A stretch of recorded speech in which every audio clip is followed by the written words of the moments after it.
Magandang araw sa inyo lahat. Nandito ako ngayon sa Carpro. Sa Carpro Imus. Kaya sa taas. Papacheck natin si Papa Pulchet tapos si paring sa akin. Pang-inalim niya. Para makita natin kung ano yung mga kasi kapag taon na rin yung stock na ito para makita natin yung mga isa na dapat ng palitan. Kasi mas maganda rin ito kasi may lifter dito. Dito ng gamit.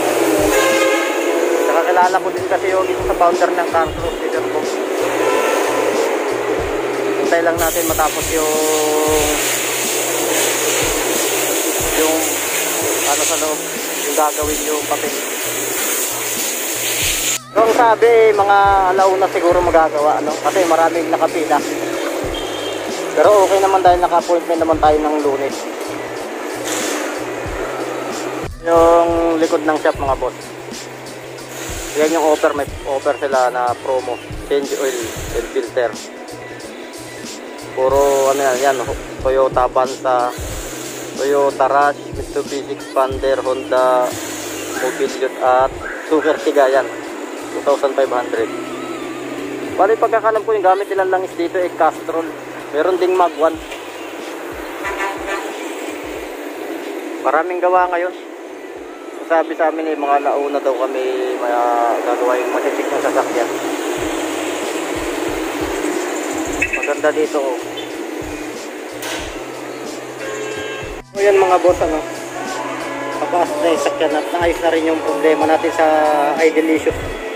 Naglulos contact pala yung sa ano, ay ECB nya. Kaya namamatay yung ano, makina pag naka-idle, naka-minor. Dito ko kami ngayon sa Carpro. Kunti lang ngayon yung customer, hindi ganun puno. Yan yung isang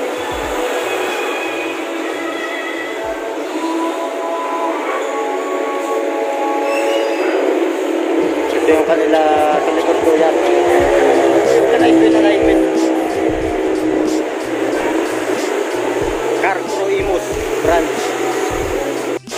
Yan yung mga lifter nila. 5. Yan yung computerized with alignment. Dito lang yan sa tapat ng ano, ng district Imus. Palong Aguinaldo Highway sa tabi ng ano, Tanghari.